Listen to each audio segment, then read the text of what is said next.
Yesterday, November 10th, Alex Worm and his daughter were killed in their early model Beechcraft King Air shortly after takeoff from Fort Lauderdale's Executive Airport while carrying relief supplies to the hurricane victims in Jamaica. Here's what we know so far. The aircraft involved was November 30 Hotel Golf, a 1976 100 series Beechcraft King Air aircraft. 2 fatalities, 2 occupants on board. They departed Fort Lauderdale's Executive Airport en route to Montego Bay, Jamaica. The weather at the time of the incident, a cold front had passed through recently. Winds were out of the west at 10, gusting to 17, 10 miles visibility, scattered at 2,300, scattered at 4,000, broken at 12,000. The preliminary ADSB data from ADSB Exchange shows a routine takeoff from runway 27 at Fort Lauderdale's Executive Airport, with the aircraft being handed off to Miami Center and being vectored around towards their flight to Jamaica and climbing to an altitude of about 4,000 feet. When some sort of emergency was declared, the ATC audio was unreadable from the aircraft and a rapid descent was initiated from 4,000 feet with the speed continuously increasing up over 268 knots of ground speed, the rate of descent increasing to over 8,500 feet per minute, and the final data point showing a rate of descent of 13,000 feet per minute and a ground speed of 259 knots. This was not any sort of a stall spin accident. A couple pictures captured on social media, this one showing the aircraft in an extreme nose-low, high rate of descent, high-speed descent, with no sign of smoke trailing the aircraft, and it appears that the aircraft is intact. And then there's video online showing the tremendous impact of the aircraft into this pond, the angle of the impact. Again, it looks like all 4 pieces of the aircraft, all 4 corners of the aircraft are present at the time of impact.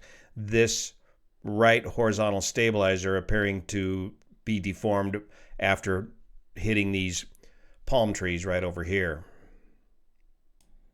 The impact being so tremendous that very little has been found of the aircraft in this pond.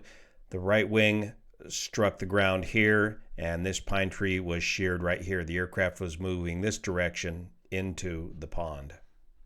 The nose gear is located right there.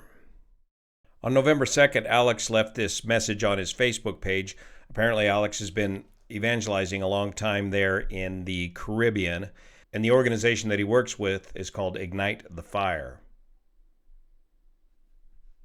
So it sounds like Ignite the Fire was teaming up with the Crisis Response International team in Montego Bay to supply these relief supplies.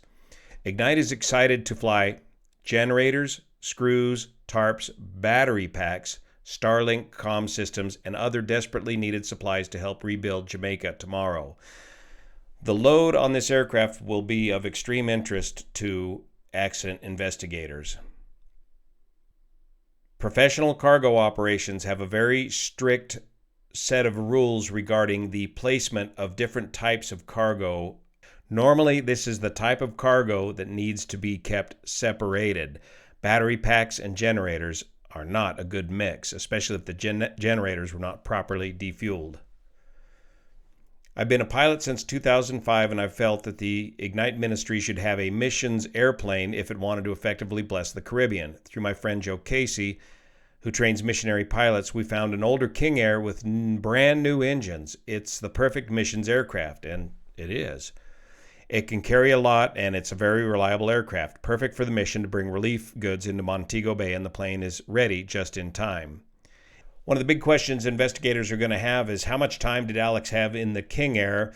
Did he get King Air transition training prior to purchasing the aircraft? From November 2nd to November 10th is not a lot of time to get much training done in the aircraft. Alex posts this video on his Facebook page showing some of the relief work he's been doing with the King Air. Quite a bit of loose cargo located throughout the aircraft of all different types and variety of cargo. If we take a look at the ADSB data on Google Earth, it looks like this.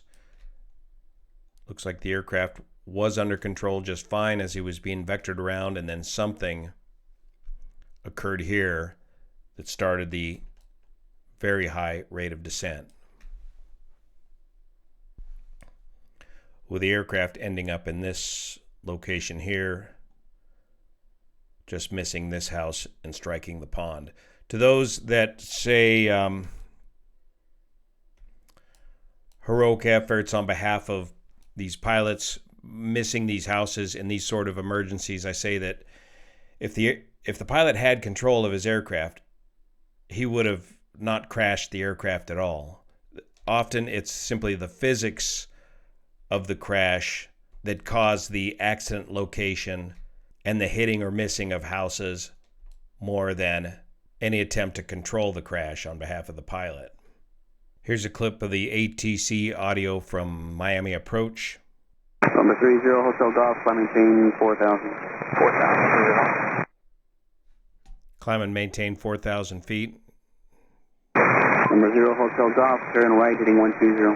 120 to Golf. Turn right heading 120. Number 0 Hotel Golf, turn right heading 090. 090 to Golf. Right to a heading of 090, getting vectors around. Everything's normal. Number 0 Hotel Golf, fly heading 120. Number 0 Hotel Golf, money.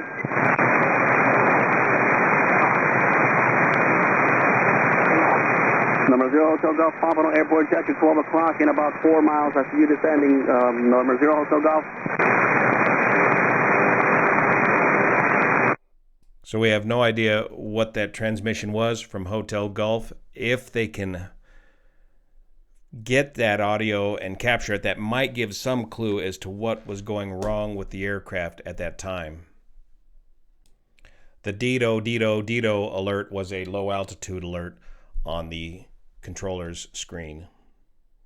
So investigators will be looking at the plane, the pilot, and the weather. They'll be particularly interested in Alex's amount of training that he'd got in this aircraft, amount of training regarding auto flight systems and runaway trim training. They'll also be looking closely if they can figure out exactly what sort of cargo was on board the aircraft at the time of the accident, and of course the recent maintenance history of the aircraft. As far as the aircraft itself, it's going to be very hard to determine much of anything because of the complete obliteration of the airframe. Thank you so much for your support of this channel. See you here.